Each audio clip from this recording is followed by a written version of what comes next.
Let's get into the Utah Jazz and the Memphis Grizzlies, because this game right here, I feel like a lot of Jazz fans were shocked, Jake. And I don't know why they were shocked, because this game played out pretty much as we had described on Friday. You knew that Memphis was going to come out and be physical. You knew the Jazz were going to have trouble protecting the paint, even with Rudy there. But I think the story of this game happened like earlier in the day when Adrian Wojnarowski, ESPN, Wojbomb, said that Donovan Mitchell would not be playing.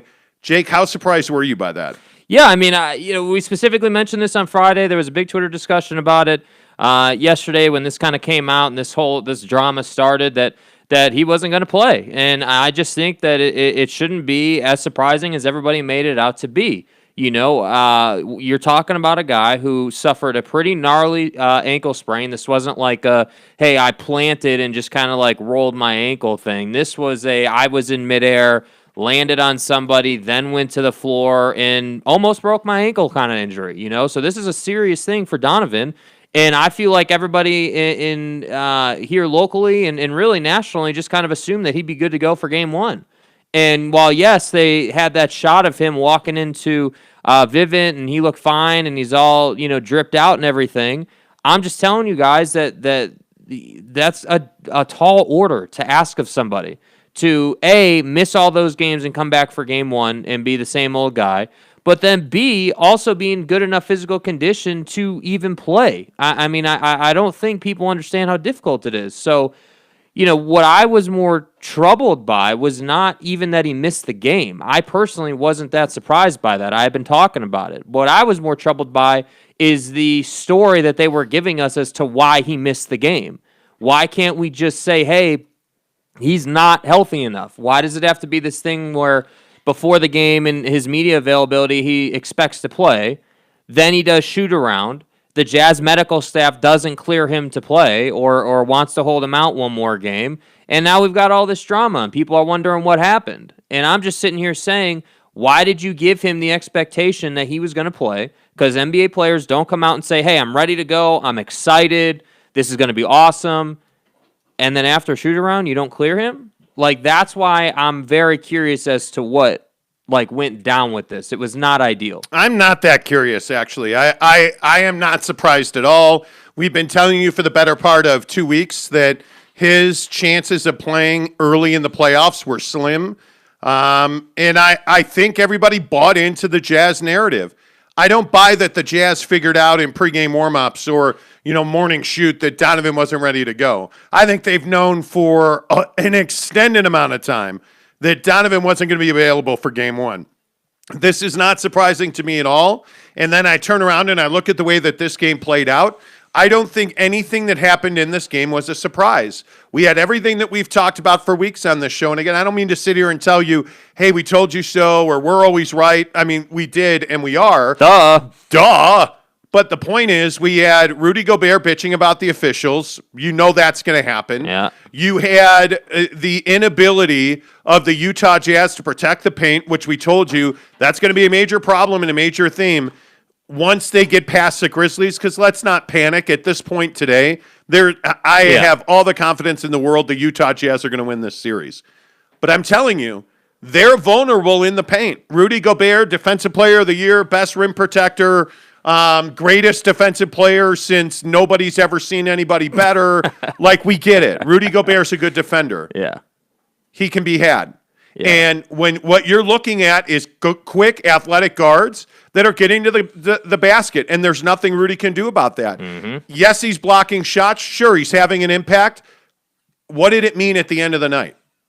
It didn't mean they won the game, and it didn't mean that the Grizzlies had to do something other than they're used to. Yeah. And to me, the shocking part of this loss for the Jazz is that the Jazz had to change the way they played their game, and they couldn't do it. They could not adjust well. Right. What do we always say? And again, I guess I am sitting here telling you how we're always right. We told you so. But again, you're going to live by the three and die by the three. And this team does not really have an answer for offense when the three ball's not going in. Agreed. 100% agreed. So I don't know what lessons you'll take away from game one, but I will tell you that Jordan Clarkson has to be better. I think if Donovan Mitchell plays or not, you have to feature Bojan Bogdanovic. Why? And this has, again, been a major question and concern of mine. How are you going to keep Bojan Bogdanovic going in the postseason? Right. Why did you wait until the fourth quarter to get him going in this game? Why is he not, and he is, by the way, your best player? Why are you not featuring your best player? Well, I thought it was interesting early in the game. You know, you have the Grizzlies rolling out Jaren Jackson Jr.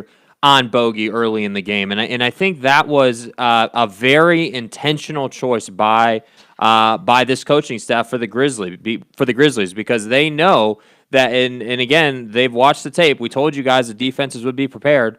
They knew that the Jazz wanted to get Bogey going early in the game. And so they put Jackson on him so the post thing isn't an issue. And it also turns out that Jaren Jackson Jr. is more than athletic enough to keep up with Bogey's first step. And so if you're the Jazz, it's not good enough to say, okay, well, you know, they put Jackson on Bogey, so I guess we're not putting him on the block. No, what you need to do is you need to run sets to get him off of Jackson and onto a defender that he can body on the block.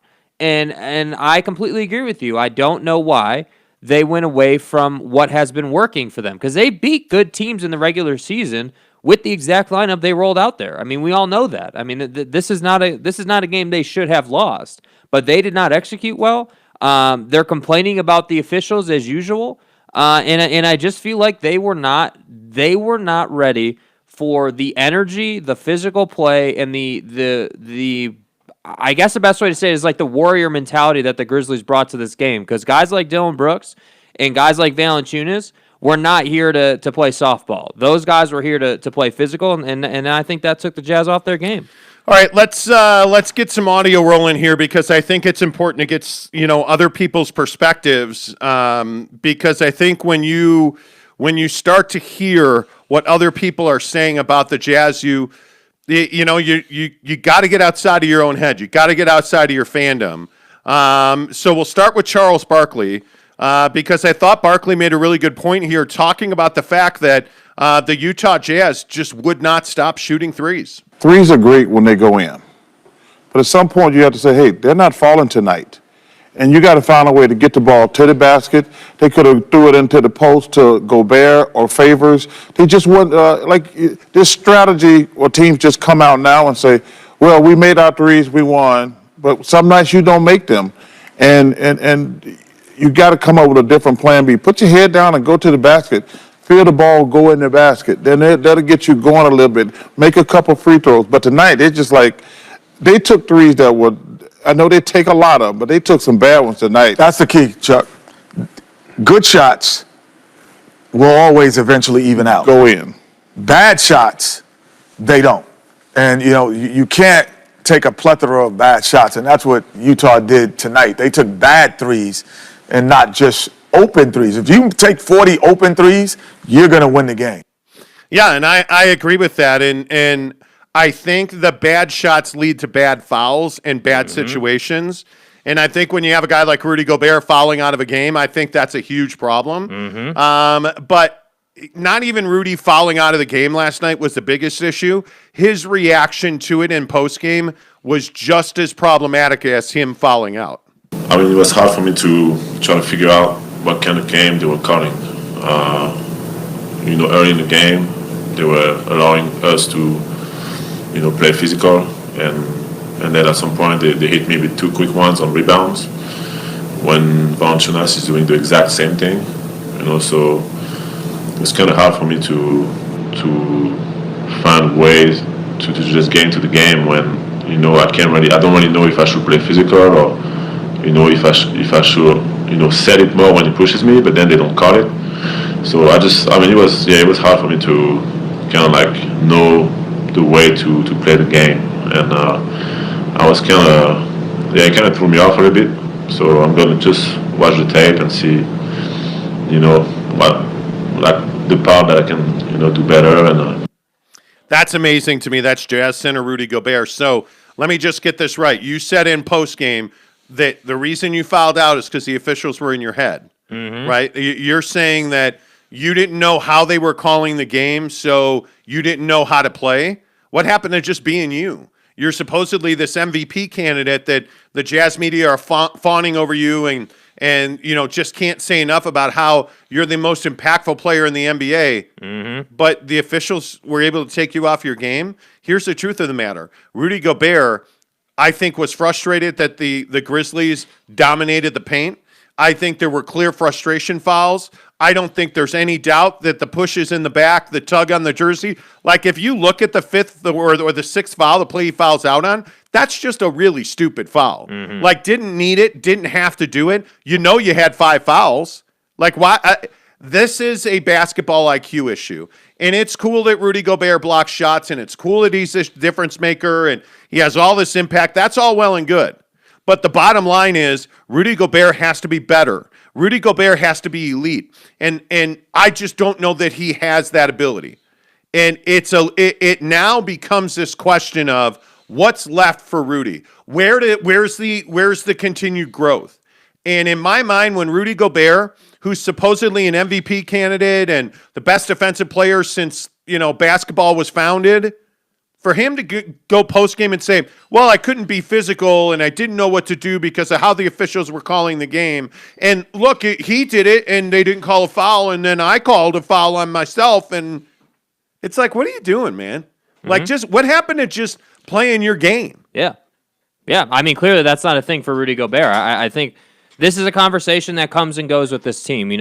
Everybody was, the Jazz, the fan base, the media in this town, we're all pissed off after the Philly game, where the Jazz allegedly didn't get calls and the officials are out to get the Jazz. And all I'm saying is this Jazz team is twice as good as this Memphis Grizzlies team. At least. You want to sit there at that table after the game and you want to complain about officiating when you should be complaining about the fact that Valanciunas took it to you. Jaren Jackson took it to you, right? Dylan Brooks took it to you. Ja Morant, you blocked Ja Morant, and then he had plenty of answers for you.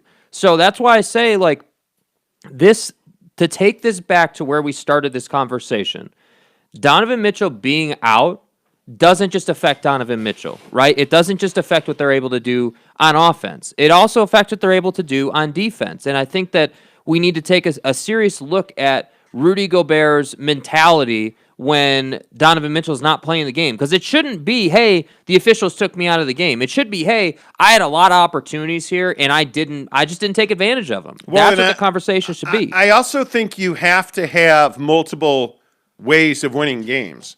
And one of the questions I have about this Jazz team is looking at some of their numbers, like you shot 12 of 47 for 25%. Mm-hmm. You have to have another way to win the game. Mm-hmm. And they weren't able to do that. I also look at Quinn Snyder play calling out of timeouts.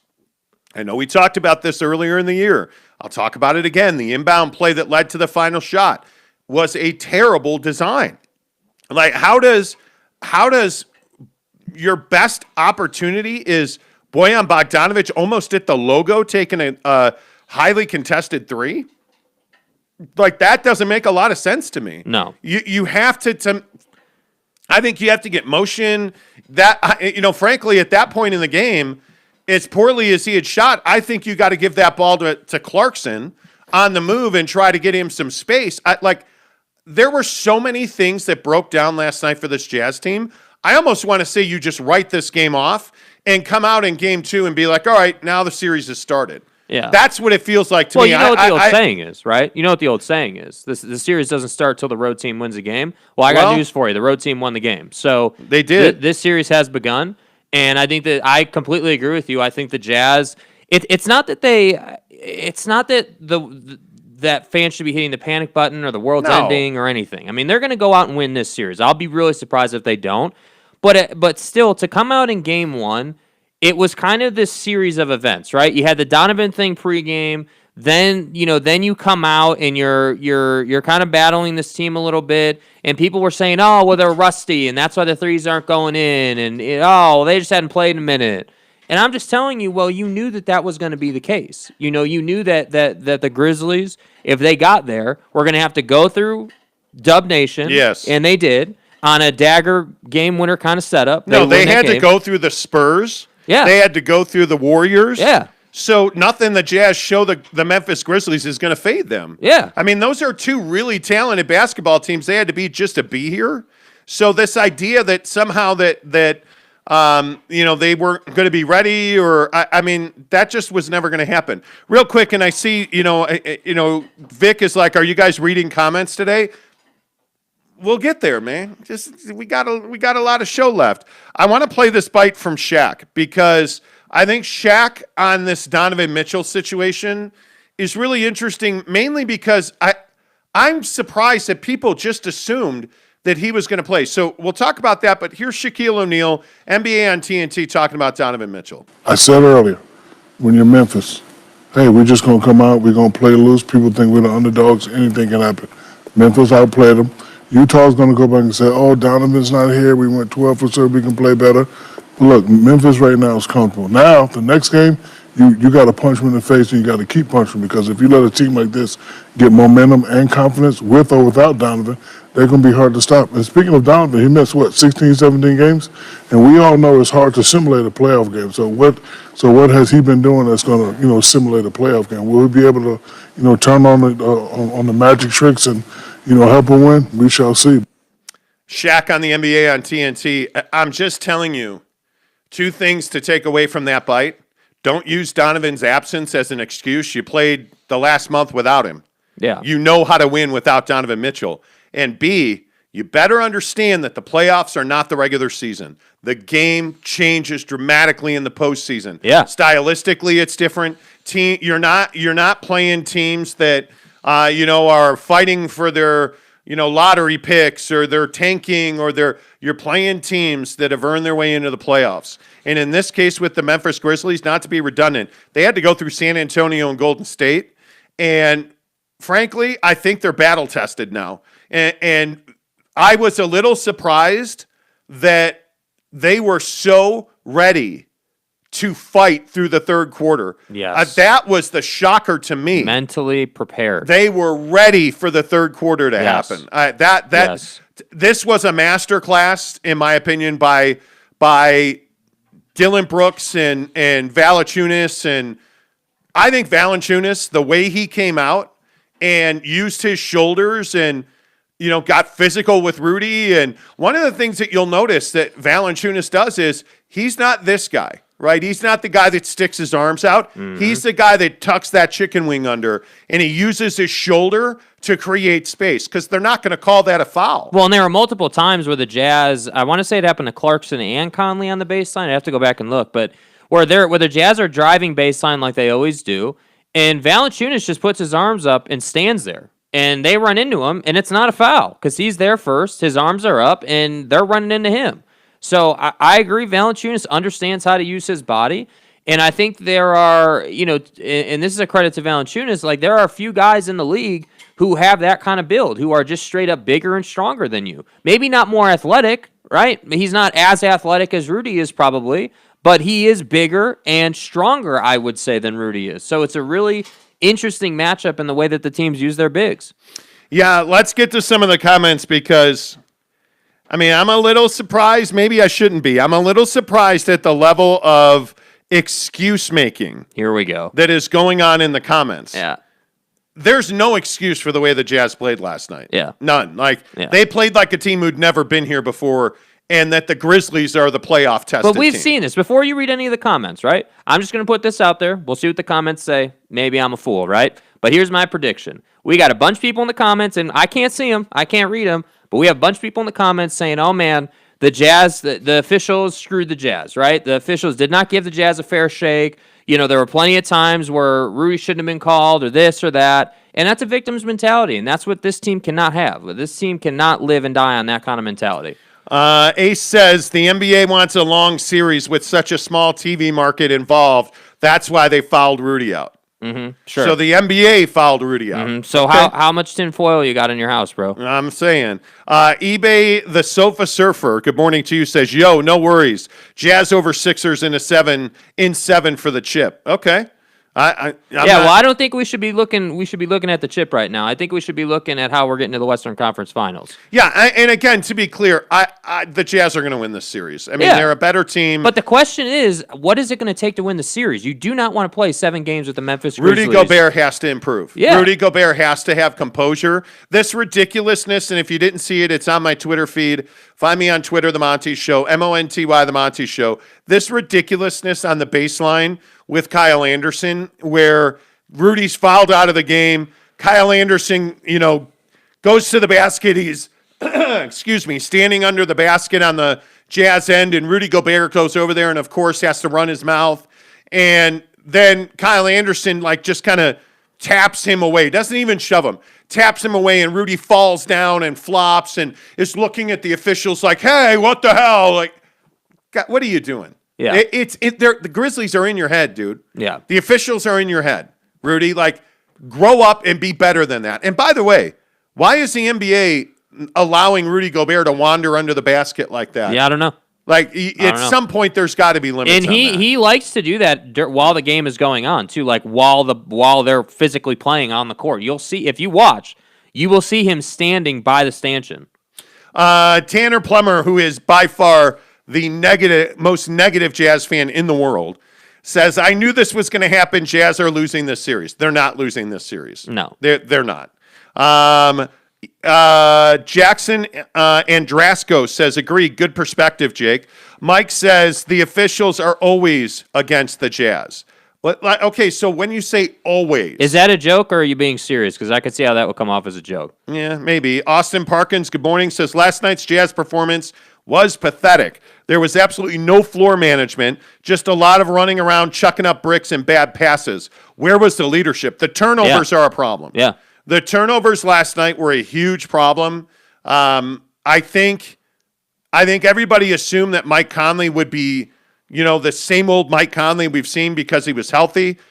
Mike Conley just turned the ball over a lot. Yeah. And the Jazz on the whole turned the ball over a lot, which was you turn the ball over 16 times and you shoot the way they shot, you're not going to win the game. And the opponent only turned it over 9 times, you're going to lose that game. But I thought a lot of the turnovers, and this is no excuse, you can't turn the ball over, but I thought it was interesting that the way that those turnovers were being created was with physicality, both on the perimeter and on the inside. I mean, you have a guy, not to wax poetic about Dylan Brooks, but the guy played a hell of a game. I mean, he brought physicality to Mike Conley. He put on a scoring clinic, frankly, for him anyway, and I just think that the Jazz, I legit think that the Jazz were just not prepared mentally to play a really physical basketball game. I think that they thought that they were going to come out in this game and they were going to do what they always do, which is we're going to get a bunch of open looks from 3. We're going to knock those down, and this is going to be an easy double-digit coasting victory, and that's just not what the playoffs are about. Yeah, the other thing that I think really that you have to wonder is how did the Memphis Grizzlies dominate the paint? Yeah. And you talk a lot about how the Jazz play 5-on-4 offensively. Yeah. Last night was 5-on-3 because, again, you just look up and down the numbers. Points in the paint, 62-42. It's not close, and that's why for Memphis. That's why I say everyone wants to say, "Oh my God, this team is going to win a championship on Rudy Gobert's back. He's a defensive player of the year and should be in the MVP conversation." Well, I got news for you. He's one guy. He can be had. I mean, you literally. It's a very black and white situation when you play Rudy Gobert and you're driving to the basket. If you get into his body, he's not blocking your shot. If you don't get into his body, he's blocking your shot. It's very simple. Ja Morant knows this well. So that's why I say, from a team defense perspective, it can't just be, well, did Rudy do a good enough job? Clearly he did not last night, but the Jazz as a team did not do a good job all around. It was not good. Yeah, and I think when you look at the fact that you got almost nothing from Royce O'Neal, Rudy only gave you 11 points, and by the way, again, lost the paint by 20, got offensive rebounds 16-12 for Memphis. You have to find somebody else besides. And by the way, it should be said, Bojan Bogdanović got hot in the fourth quarter. He had 1 point headed into the third quarter. Do people realize that? That's crazy. 1 point. That's and again, crazy. I don't think that is, and I have to go back and look at his numbers and everything in the first half, but I don't think that's necessarily that's not 100% on Bogey, right? Like, we talked specifically about how they did not make an effort to get him going early. Why is it that against Denver at the end of the regular season, you made it a point to get Bogey going early? And what does he give you? 48 points, right? But then in this game, first playoff game, no Donovan Mitchell, you don't do that. You don't make it a priority to get Bogdanovich going, who's your best scoring in the starting five.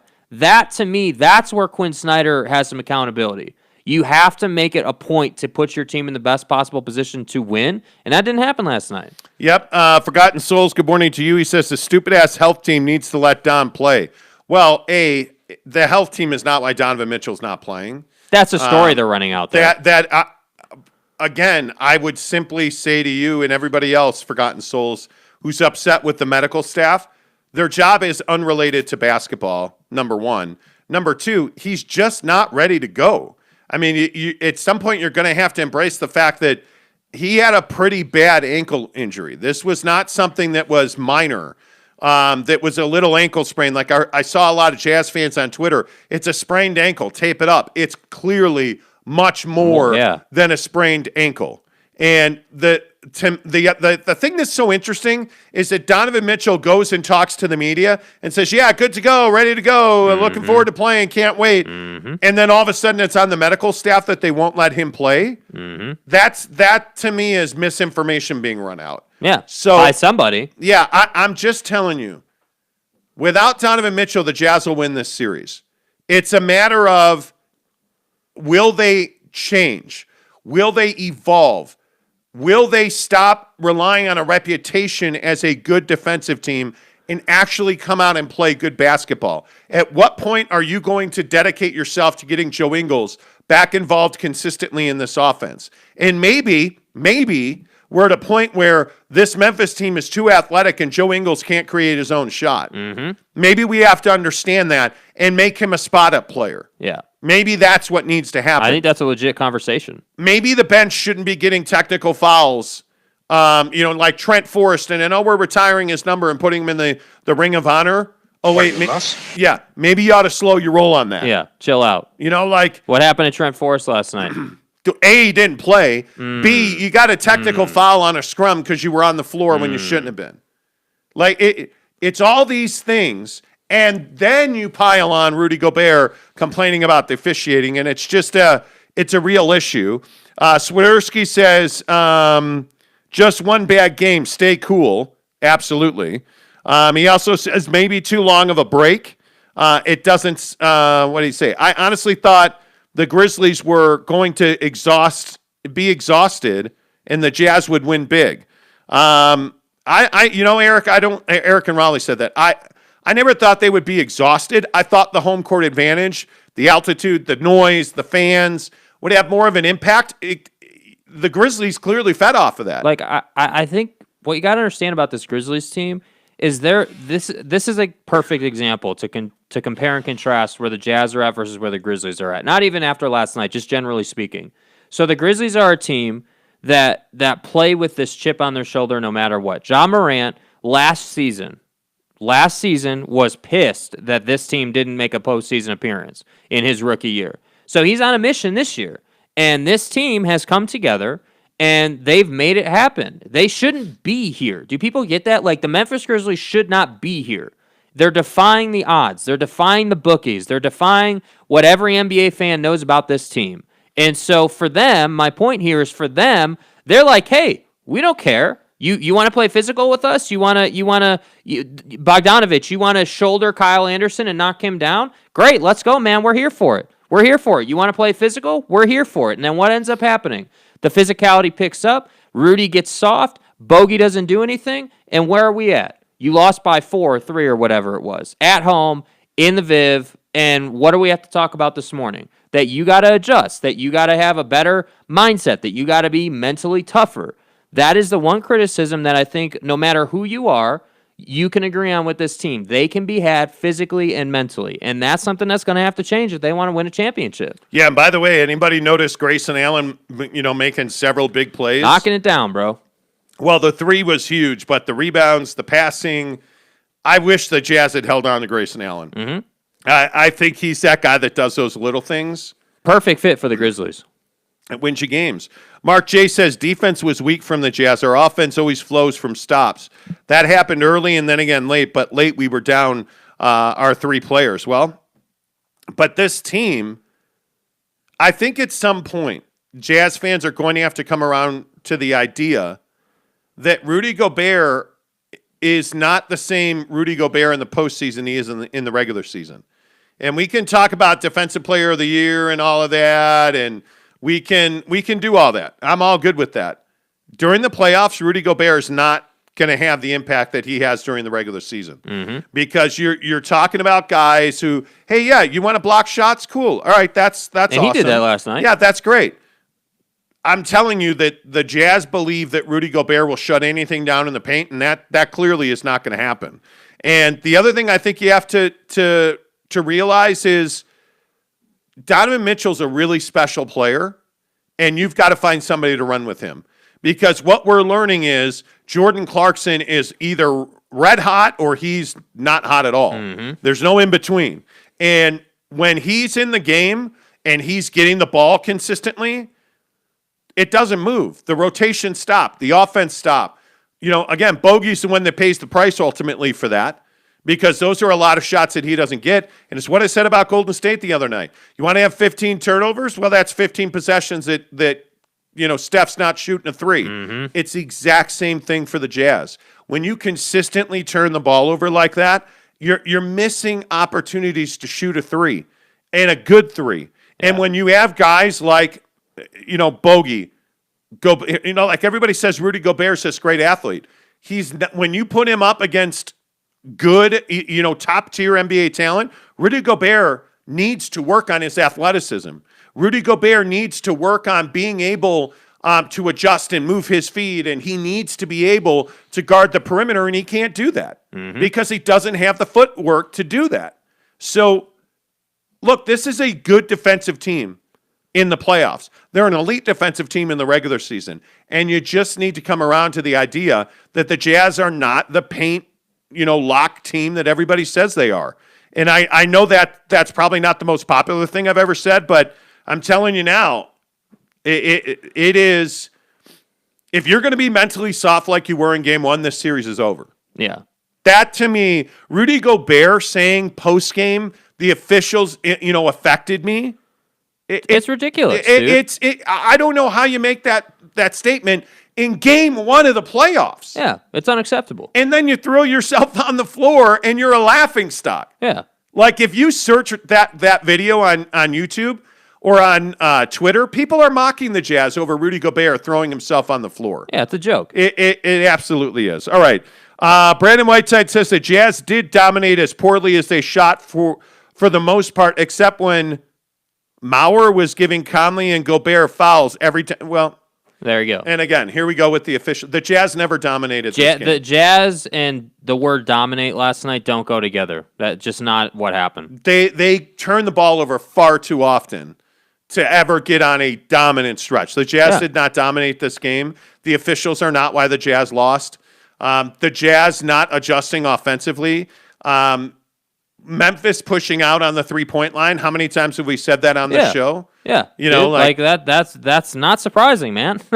And I think if you're a Jazz fan and you're like, oh, well, we lost because of the officials, well, what are you going to say when you get bounced from the playoffs? Are we going to sit here and seriously say that the officials bounced you from the playoffs if that were to happen? Which, by the way, I don't think that's going to happen in this series. But if that were to happen, like, is that really the narrative that you're going to go with? Like, you're better than that. Come on. You look at the 5 fouls that Rudy got before that last, because the last one, like, that was really stupid. Yeah. The foul that Rudy committed to foul out, you almost have to call that. It's so obvious. You look at the 5 fouls leading up to that, 4 of those 5 are no-brainers. Like, that's going to be called against every player on every team. I don't care who you are.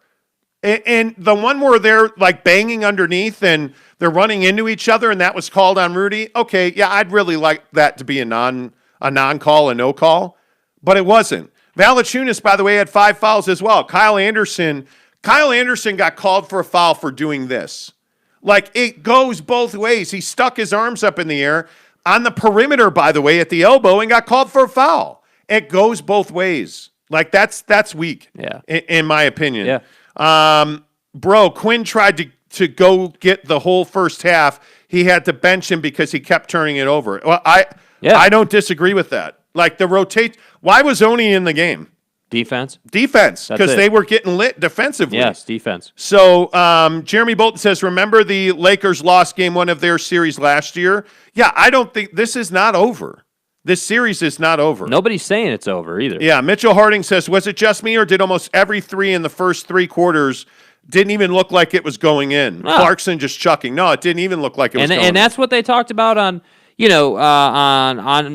Sports Center, NBA on TNT, like NBA TV, like everybody's talking about the fact that the Jazz were just throwing up shots last night. They were not they were not looking for good opportunities, and I think that I don't know honestly what happened to this team mentally last night. Like the Rudy Gobert thing, we've seen that out of him. I'm not surprised, but overall, this team wasn't moving the ball.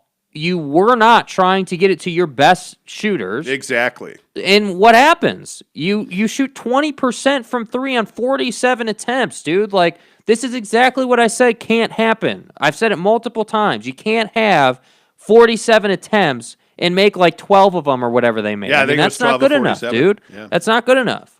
Well, and I think the other thing is that at some point you have to attack the basket consistently. Because if you start attacking the basket consistently, the drive and kick game is what makes this Jazz team elite. Yeah. And when Don gets back, whenever that might be, you would think that would be a major part of his game. Because I'm telling you now, if you're expecting Donovan Mitchell to come back and put a cape on and carry this team to I a think win, he's going to try. I think he's going to try for sure. Do you know how difficult that would be to do that? Like you can't tell me his jumper is going to be wet. You can't tell me he's going to be able to confidently attack the basket and play above the rim. I don't see that happening. I think here's what I legit think is going to happen. He's going to play in game 2. They're going to come out in the first 5 to 7 minutes, and it's going to be the Donovan Mitchell show, which is to say, hey, we're going to get Donovan Mitchell going one way or the other. Yeah. And we're going to make this game about the second half. We're going to be defensive minded in the first half. On the offensive end, we're going to get Donovan Mitchell going. And then in the second half, based on where Donovan is at, we will decide what we're going to do. And I wonder about his conditioning. Well, that's going to be, he's going to have to build that up. Yeah, breaking your lungs at altitude is very difficult to do, and you lose it really quickly. All right, before we get to Suns-Lakers, because I see everybody wanting me to got to get to it. Steve-O's like, when are you going to slurp Booker in like 2 minutes? Jeremy Bolton says, if the Jazz had Mike James, they would have won by 38. Probably. Yeah. Granzini says, I hate Rudy complaining and flopping after he's fouled out with Anderson. It dilutes the intensity of the team. As soon as the opposition sees Rudy complain, they already have an advantage. Yeah, Yep. absolutely right. Great point. That shouldering was not a flagrant. That's a joke. Well, but here's the problem. Brandon Whiteside says that he's talking about Bogdanovich. With Kyle Anderson out on the break, you don't even attempt to get the basketball. Yeah. It's literally Kyle Anderson about to split. I think it was Joe Ingles was the other guy. I can't remember. Mm-hmm. And Bogdanovich, literally just throws his shoulder into Anderson's back, and Anderson, he pancakes him. Yeah. That's a flagrant foul. Not a basketball play. You're not going after the ball. You're not trying to defend. You are simply throwing your body into Anderson to try and get him to stop a layup. By definition, that's a flagrant foul. And now they've taken away the gray area where if by definition, which is unnecessary physical contact that doesn't involve a basketball play, there's nothing to talk about. That's a flagrant foul. Yeah. So, but one of the other things that I think comes to my mind is like the Dylan Brooks headbutt on Mike Conley. So weird, dude. The officials missed it. Well, Yeah. because he's an emotional player who doesn't often play in control. Yeah, that's weird. So I agree they missed that call. If they had seen it, I think that would have been a flagrant foul. Mm-hmm. But that doesn't mean that Bogdanovich wasn't a flagrant foul. You're trying to equate the two. It just, to me, this team is always going to be this team until Rudy Gobert's not here. With all due respect. Rudy Gobert does not give you a physical edge against physical teams. He's just a guy. It's not who he is. He's just a guy. And he perpetuates the idea that Euros are soft because he's a Euro. Yeah. You know, I'm telling you that Rudy Gobert against guys like Valanciunas, you're not getting a physical advantage against, like I look at Andre Drummond, I look at Joel Embiid. Why does he struggle so much against Joel Embiid? Because Joel Embiid is not worried, intimidated, or scared even a little bit of Rudy Gobert. Yeah. Because Rudy doesn't give you a physical advantage against the elites. Yeah.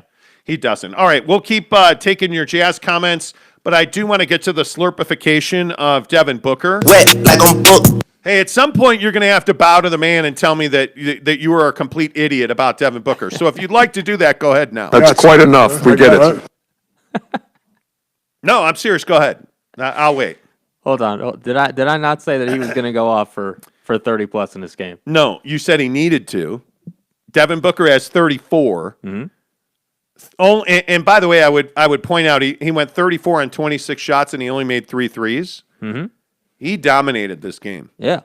Devin Booker, and more so even when Chris Paul got hurt, Devin Booker took over.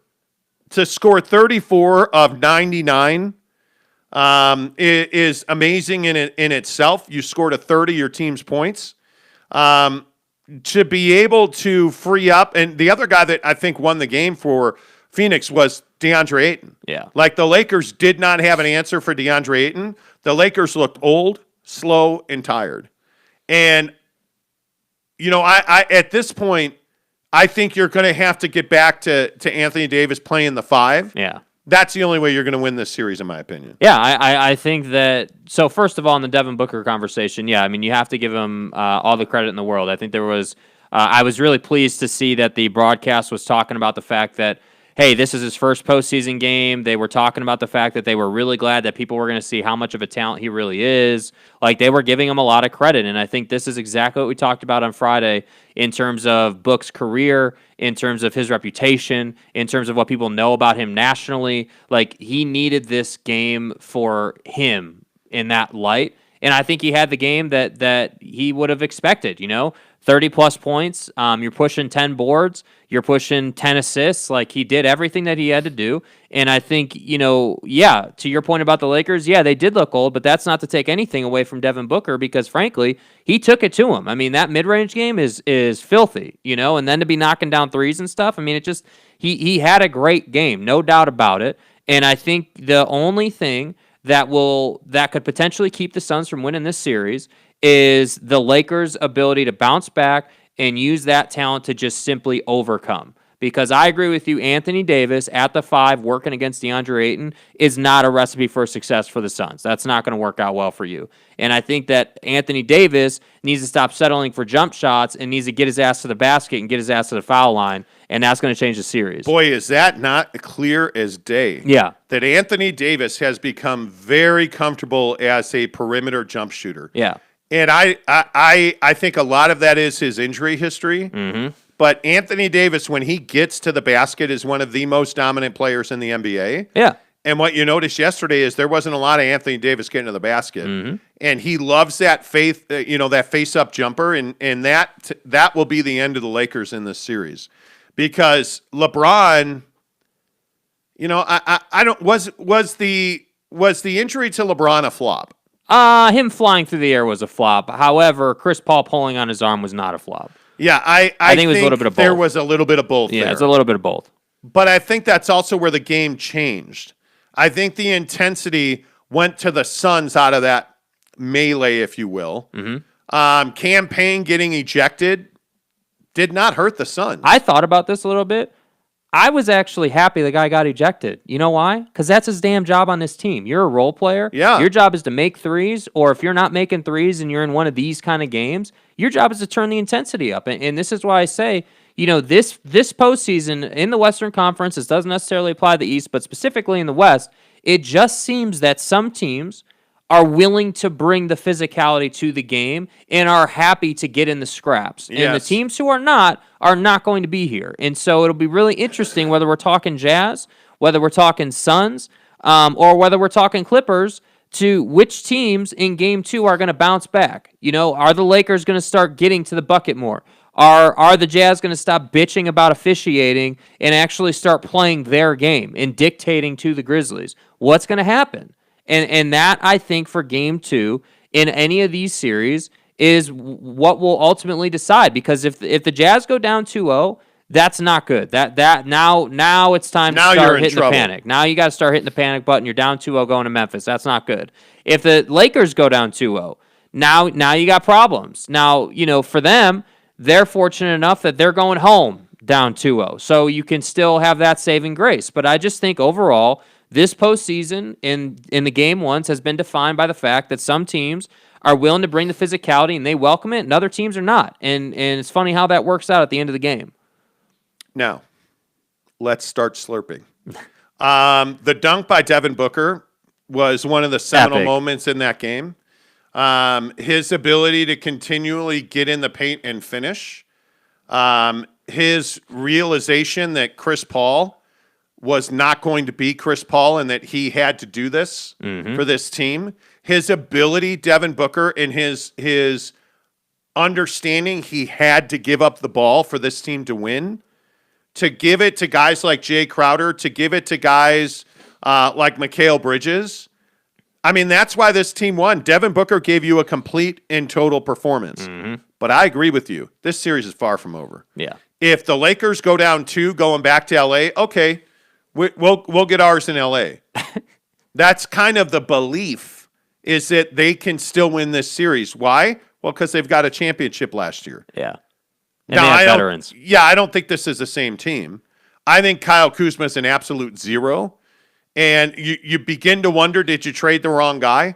Maybe you should have held on to BI and you should have traded Kyle Kuzma. Yeah. But I think this Laker team's in for an overhaul this offseason.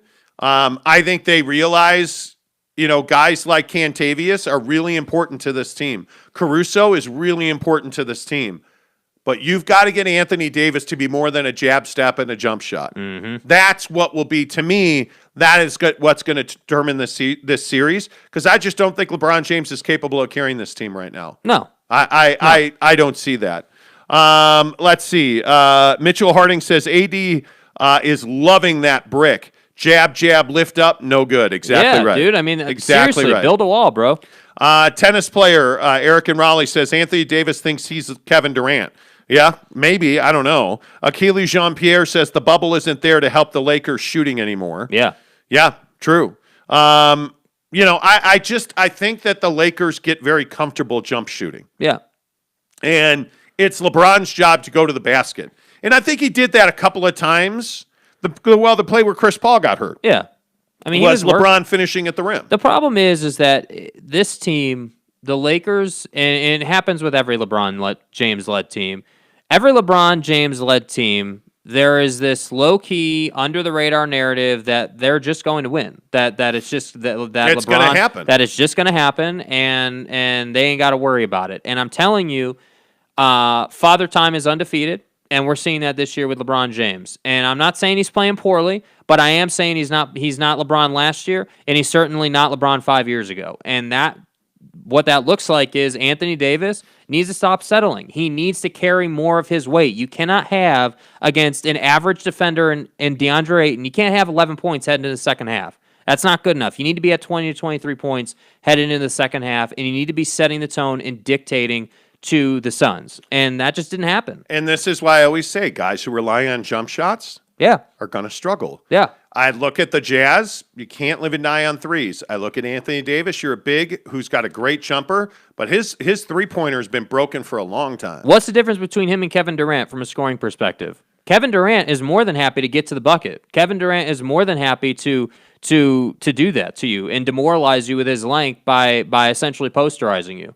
And then once he's got that going, then the jumper opens up and he's knocking that down too. So I just think that mentally in these game ones, I think that the teams who lost assumed that the game was going to go one way, and they got it taken to them, and they're going to have to adjust for game 2. And then, again, I will say the most important factor in that game for the Lakers and Suns, the Lakers looked out of gas. Like, they just looked tired. Yeah. They were not getting up and down the floor, and I think their grit and determination was there. I think you certainly saw that in stupid campaign throwing the ball at Caruso. That's just really dumb.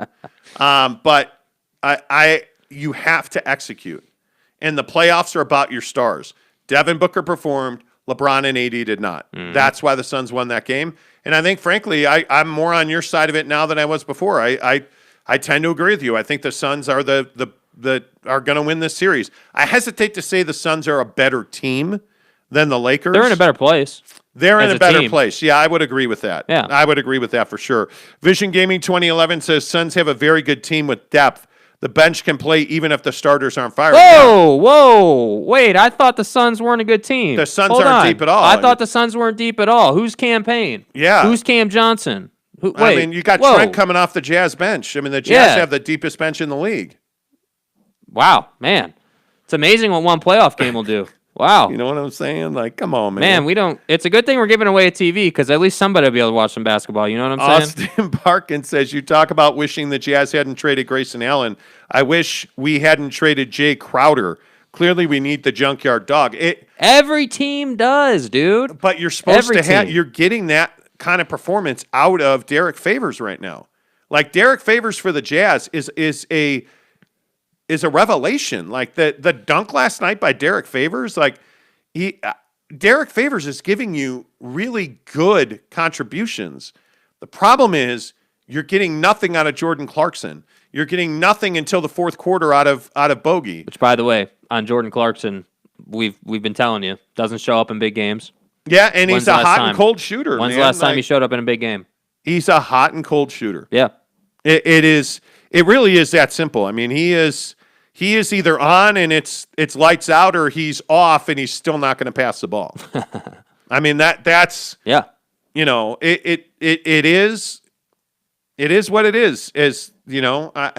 I don't know. I know that's pretty simplistic. What else do you say? What it is. What else do you say though? I don't know. The Jazz just have to play better. Yes. And is it rust? What was it? A week? No. 6 days? No.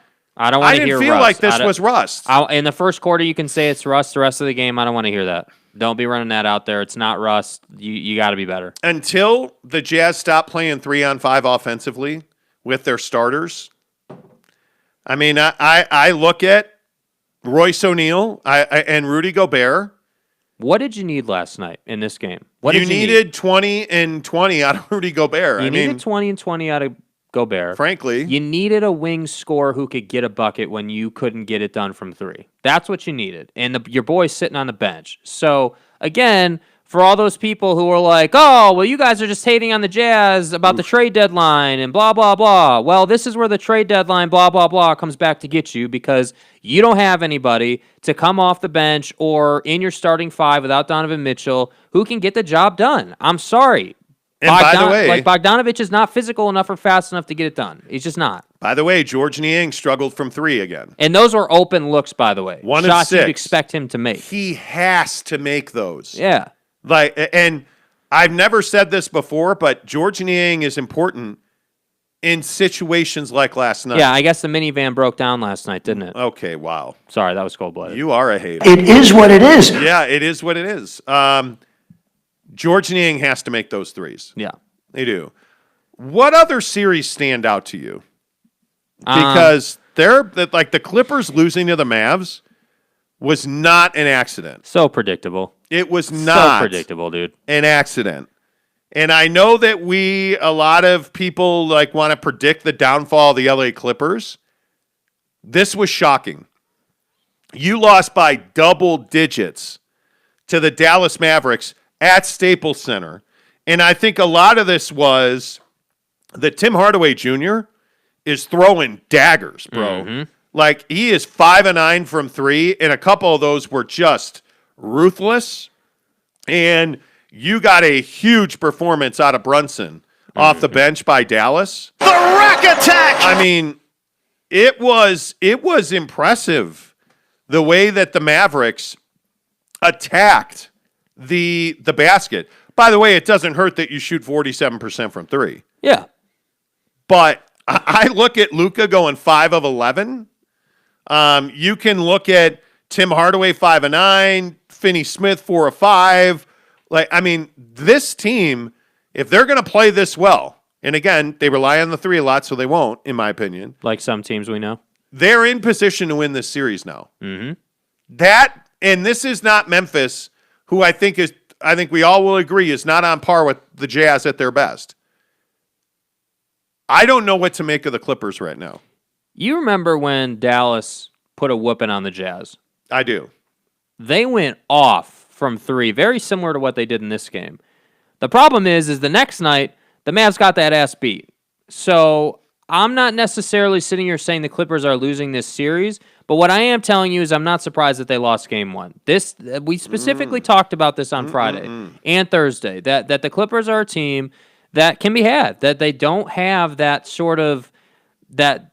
I don't know if it's that they don't have the belief at the core of their team, but they don't have that like intangible thing that like every all-time great team has. You know, all like the Lakers last year were on a mission in the bubble.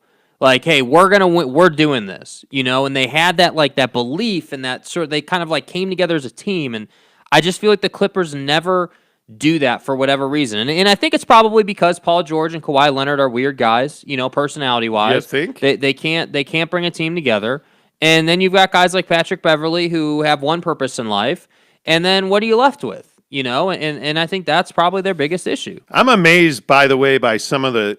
Not to completely switch gears back to the Jazz, but I'm amazed by some of the just jumping off the bandwagon by Jazz fans. Well, you know, I don't. What are they saying? Jazz outclassed, outcoached. Yep. The panic button should have been hit the minute Donovan wasn't ready to play. You know, Memphis 0 of 8 from 3. And we were still trailing. Well, that was the other That's thing. a great point, man. Like, it's not like they shot the lights out. Yeah, I am surprised by it. What about the Jordan rules? When are we going to call the game fair? Like, I'm not going to go back to the officiating. If you're living in a space where you believe that the officials are the reason the Jazz lost this game, I don't know what to say about that. Forgotten Soul says this is what Kawhi left Toronto for. Well, not to win. I mean, him and Paul George had outstanding performances. Kawhi doesn't need to win. Like, I hope you guys No. understand that. He's done it already. He's just out here making his money, man. The Nye guy says the Clippers equal a 10-pound bag of shit in a 9-pound bag. Okay. Can't say I've heard that one before. Don't think Nice I'd job. go that way. Yeah, I'm not worried about the Jazz or the series at all. The game sucks. Second worst shooting performance of the year. Not going to happen again. Well, we'll see. Well, no, don't you mean when you say not going to happen again? Don't you mean better not happen again? Because you're a jump shooting team. By the way, I don't think you should be assuming that they just had a bad shooting night, because that's not what happened. Like, yes, that's part of it, but why is it that they shot 20% from 3? It's not because they were just missing shots. Yeah, sure, they missed some wide open shots, but the majority of that is the Grizzlies making it very difficult on them from 3. When have you seen the Jazz have to deal with this level of physicality at the three-point stripe? And, well, I can tell you when you've seen it. I think you saw it against the Clippers. I think you saw it against Philly. You see it against teams. You saw it against Portland. You see it against teams who just don't care. They don't respect you. Yeah. Because you're not going by them to get to the basket. So they can be you're not going to out-physical Dylan Brooks. Yeah. You're not going to blow by Ja Morant. Like, they don't care. When are you guys going to sign the death certificate for Denver? I mean, we could talk. We can talk. I mean, they got their ass handed to them, bro. Shocking. Yeah, they got beat. That was no doubt shocking. about it. They got beat. 123-109. Yeah. Portland went to Denver. Yeah. And crushed the Nuggets. Impressive. Very impressive. Really, especially since Jokic had 34 and 16. Yeah. Like, he played well. MPJ played well. I thought Aaron Gordon played well. And it's not enough. It's the not problem enough. is Campazzo, Rivers, Millsap, Jermichael Green, excuse me, and Howard really didn't give them much at all. Yeah, and this is where and it's not an excuse. I just think it's kind of a reality for them. You know, when you lose Jamal Murray, you know, and you don't have his 30 points, now the pressure is definitely on the bench to perform. And I think that, you know, the Portland Trailblazers played a hell of a game. Dame looked really good. CJ looked good. The coaching, the strategy looked really good. And I think they deserve a lot of credit. In terms of signing the death certificate, quote unquote. Yeah, if we're going to sign the death certificate for the Nuggets, then the Jazz can just pack their bags and go home. I'm not signing the death certificate for anybody. I think game one is it always is interesting to see how people jump off the cliff or stay centered and look at what happened for what it is. And whether we're talking Jazz or Nuggets or Lakers, whoever, these teams got to make adjustments. Game two is where series really start. And I'm really looking forward to seeing what these teams do to adjust. Yeah, it's a big deal. It's a really big deal. And by the way, Will Barton still out for Denver is another big deal. Yeah. And what about the Knicks? I mean, the Knicks had that game won. Speaking of the Jazz, how about Alec Burks for the Knicks? Yeah, well, wasn't enough. Filling it up. It wasn't enough. No. Any surprise that Miami took Milwaukee to the limit? Nope. No surprise at all. Told you guys that'd be a really tight series. I think it's going to be a really close series all the way through. I think that could be a 6 or a 7 gamer. I think the Heat were 2 buckets away from winning that game. I mean, they were very close to winning that game. And I think it just kind of came down to late game execution, and they didn't execute at a high enough level. Okay, now I'm going to put this on a tee for you. Okay. Are you ready? Yeah, here we go. Will says, are you going to eat some crow? So he's saying you're wrong. Right. Are you going to eat some crow on Giannis's performance? He dominated. Okay, pull up the box score. Okay, so Giannis's box score says he dominated. I'm not saying he didn't dominate. Points. No, he didn't dominate. 26 points, 18 rebounds, 5 dimes, 3 steals. Mm-hmm. Here's the problem. When the game was on the line in the last 7 minutes of the fourth quarter, when it was tight, who's scoring baskets? Chris Middleton. And, I mean, if you look up and down their roster, it was Holiday, Lopez, Bobby Portis with a critical bucket. Yeah, I mean, what is your point about what I was wrong on? I mean, I told you that he was going to have big games, but we also told you that when it matters most, he's not the guy that gets the ball. It's Chris Middleton. Chris Middleton's mid-range game wins and loses them games when it matters most in clutch time. So, and I look at Giannis, and I say to myself, hey, in the fourth quarter, he had 1 bucket and 4 shots. And the 1 bucket was a dunk. Okay? surprise. So I look at overtime. Well, certainly the Bucks won in overtime, so Giannis had a huge impact on overtime, right? Mm-hmm. No. He had 1 bucket on a dunk, and he took 2 shots. And he missed. The one he missed was a jump shot, and he missed it badly. They won because if you look in overtime at the guys who made buckets, it's Brook Lopez. It's Chris Middleton with that unbelievable jumper. Yeah. I mean, just unbelievable. Reliable, and nothing you're doing about it. And I look at the fourth quarter, Drew Holiday, I look at Giannis did not dominate. Dude, I love the competitiveness with comments like that. I really do. Like, genuinely, I love the fact that you're trying to say, well, you're going to eat your crow sandwich? You're going to eat your crow sando? No, guy, I'm not, because I wasn't wrong on Giannis or what exactly would happen in that game. That shot by Chris Middleton, by the way. It's filthy. I'm telling you, Chris Middleton's one of the most underrated mid-range guys in the league, dude. And the clutch gene is huge. How do you defend that? You don't defend it. Why do you think Kobe's one of the best to ever do it? You don't defend it. You don't defend it.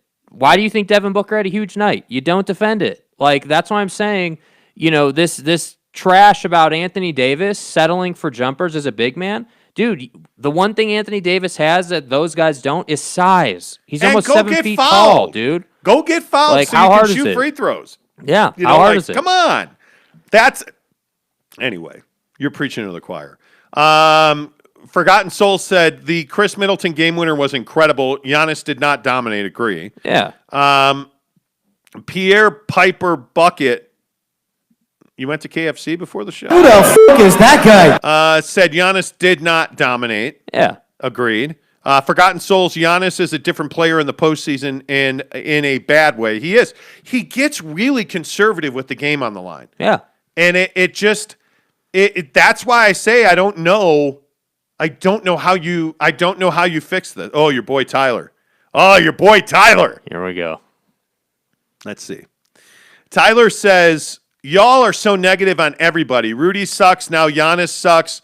Now it's long finger sucking in Clipperland. Yeah, well, thank you for the long By fingers the way, I'd like to point out that we didn't say that Rudy sucks or Giannis sucks. Nobody That's in the not what we NBA, said, dude. Nobody that plays in the NBA sucks. We didn't say that. What we said is that Giannis didn't dominate the game, and that Rudy bitching at the officials is your biggest problem last night. And that to use your words against you, that's what sucks. He shouldn't be flopping when he's on the bench. He shouldn't be getting on the mic in the post game saying, "Oh my God, the officials! I didn't know, how they were calling the game. Oh man, I'm a victim." Like, grow up, dude. Like, at some point, by the way. Let me bring it up again and be the asshole on the show. You're paid $200 million to bitch at the officials after the game. I don't want to hear it. That's a problem for me, man. I don't want to hear it. And we talk about this Gobert contract a lot. Well, when you sign for 205, you're going to get talked about a lot. Yeah. And my point is that if you're going to whine and complain your way out of a series,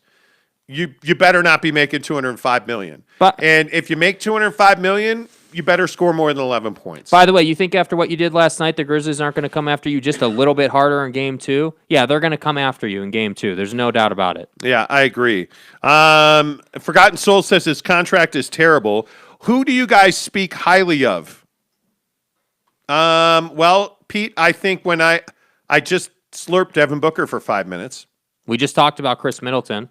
Chris Middleton, certainly. I think... We talked about Trae Young. We talked about the Knicks. Shot by Trae Young. What do you mean? Who do we talk about? You guys are coming here asking us, and this is the problem. See, and this is what I mean. Let me point this out. This is what happens when you have a media who only say nice things about a team. Correct. Jazz fans get used to, oh, well, everything's fine. Donovan's going to play. And then when he doesn't play, what do we want to do? We want to rip the medical staff instead of ripping the media who's not covering the team in an unbiased light. And when Rudy fouls out, it must be the officials' fault. It must be the officials' fault. I think you at some point have to understand who you are and where you are. And if you're the Utah Jazz, or the LA Lakers, if you are the Milwaukee Bucks, certainly, I think if you're Philly, even though you won the game, against Washington, Philadelphia's got to play better. Philadelphia has to move the ball more. Philadelphia has to get more versatile. Mm-hmm. And I think they know that even though they won the game. If you're the Lakers, I think you have to go back to the drawing board offensively and start Anthony Davis at the 5. You can't start Andre Drummond right now. Not in this series. The matchup's terrible for you. I look at the Utah Jazz. You've got to recognize that your driving kick is how you set up better threes. Instead of taking contested, hand-in-your-face threes that are very, very unlikely to go in. Yeah, the difficult shots. You got to move the ball more. And to me, all these teams that were at the top of the league that now find themselves down a game, nothing's really changed. Yeah. Now, if you go down 2 games, you're not in a good place. And by the way, when it comes to guys coming on to the comments and saying, are you guys positive about anybody? I'd just like to point out one little thing here.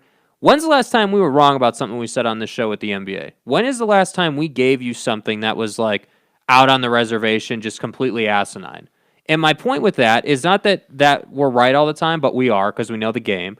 My point more is that we're not sitting here in the pre-show meeting behind the scenes saying, all right, so let's build a show on how we can be as negative on Rudy Gobert as possible. Let's build a show on how we can be as negative about the brick machine last night known as Jordan Clarkson. By the way, our biggest audience is probably tied to a 3-way tie, LA, Phoenix, and Salt Lake City. Yeah. Which is where most of our viewers are. Yeah. So you think it's good for us that the Jazz are not playing good basketball and they're losing? Do you think it would be good for us if the Jazz go out in the first round? How is that at all good for the show? Yeah. So somebody said way back in the comments, we're rooting for the Jazz to lose. You're high, bro. Like, if you want to talk about business being business, we're rooting for the Jazz to win so the Jazz fans stay engaged, right? Like, this is It has nothing to do with negative or Man. positive. The No. issue is that, again, when all the media you get locally is positive, positive, positive, and then you jump on a podcast that actually keeps it real and gives you the real angle on it, you don't like what you're hearing. And that's not our problem, right? And I'm not trying to push you guys away, but I am trying to encourage you guys to have a more balanced perspective. You can't just have, oh man, like, hey, this happened that we didn't like. Well, it's not the Jazz problem. It's not the Jazz fault. It's not Rudy's fault. It's nobody's fault. It's the officials. It's the league against us. No free agents want to come here. We couldn't have done anything in the buyout market. We couldn't have done any trades. That's not any of our problem. Well, I'll just stick with what I've said all season about the Jazz. This is a really good basketball team that's not built to win a championship. I mean, that's the truth of it. They're built to dominate the regular season. Yeah, and the as we've said for a month, the game in the postseason completely changes because you're not playing teams who have everything to gain by losing. You're not playing teams who are like, well, we got another one tomorrow night. You're playing teams that are desperate. You're playing teams like Memphis who just have nothing to lose. Yeah. They have nothing to lose by balling out. And I think you're seeing that. Now, here's where we find out who the Jazz are.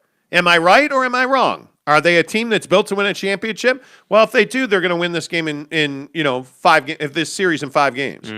Because that's what, Mike and the Mechanics, it's not like Jordan and the Bulls never lost a game in the playoffs.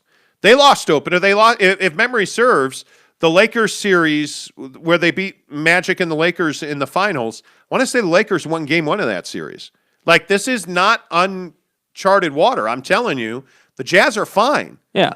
You just have to get back to being who you were in the regular season. They're twice as good as Memphis. Yeah.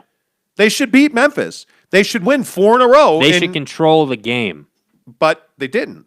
And a lot of it is that Don's out and Rudy Gobert is not a leader. He is not a guy that is versatile. Rudy Gobert does one thing. He runs from one rim to the other rim. And he'll block a couple of shots a game, but in the playoffs, guys are going to score at the rim on him. That's what this is. You know what I mean? Like, my firm belief is the Utah Jazz are a very good team that's not built to win a championship. That'll be proven right or wrong. And if they don't win a championship, what's worst case scenario? What, they lose this series to Memphis? You got to burn this thing to the ground. You can't go out of the playoffs every year in the first round. Yeah. You just can't. There's no point. And I'm telling you, when they go out of the playoffs, Rudy Gobert is the first guy that I'm looking to move. That's simple. I'm looking to upgrade Mike Conley, and I'm looking to trade Rudy Gobert. Yeah. As simple as it is. By the way, if the Lakers go out in this series, which I think there's a good chance they will, you got to trade Kyle Kuzma. Yeah. You have to. You're at the ceiling, and it's low.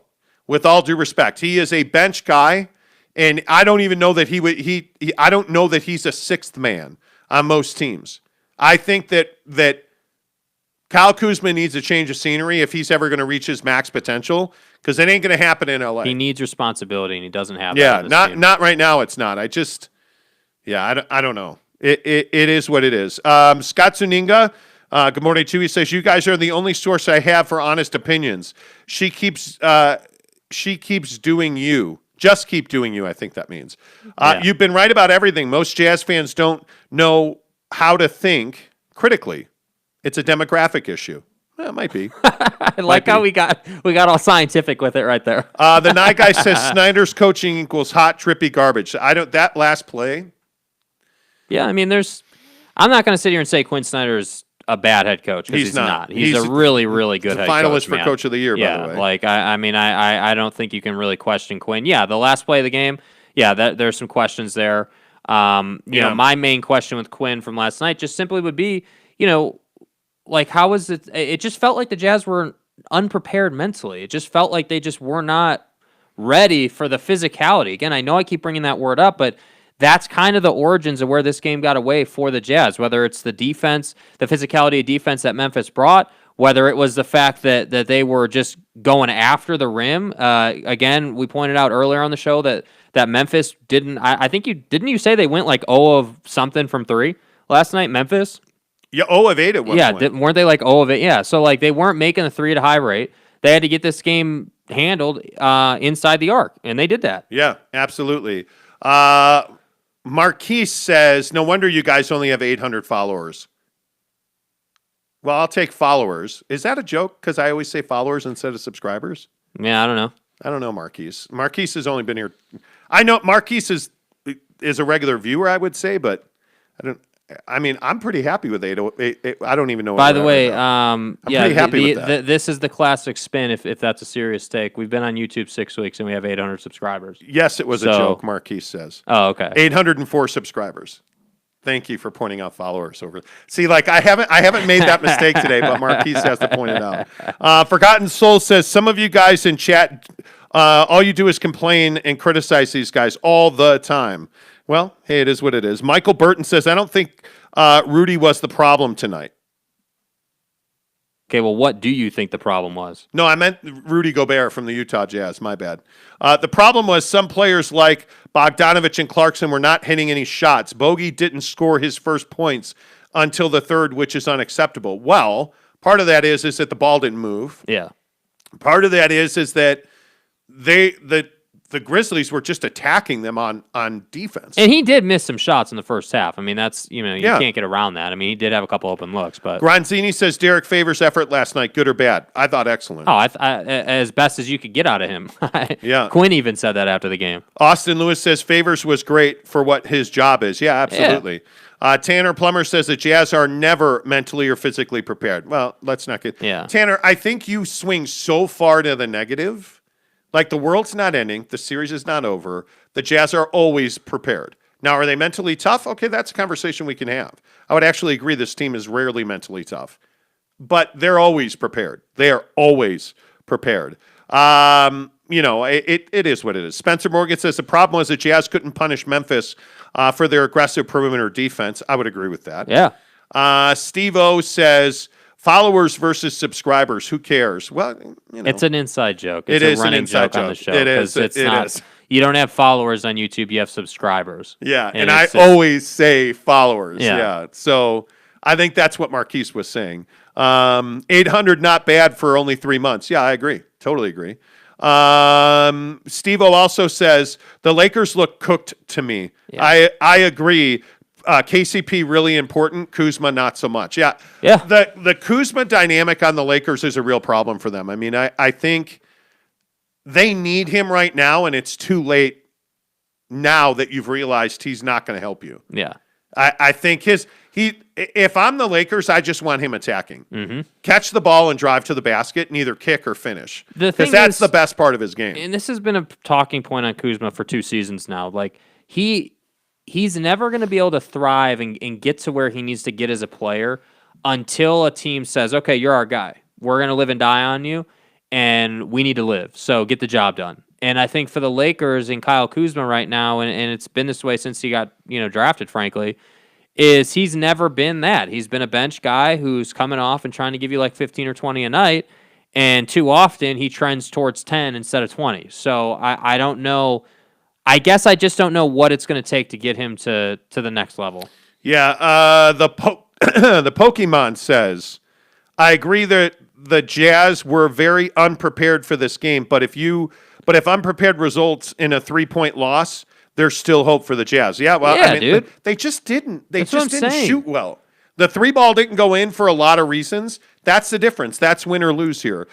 Mitchell Harding says Niang had some wide open looks last night. They didn't go down.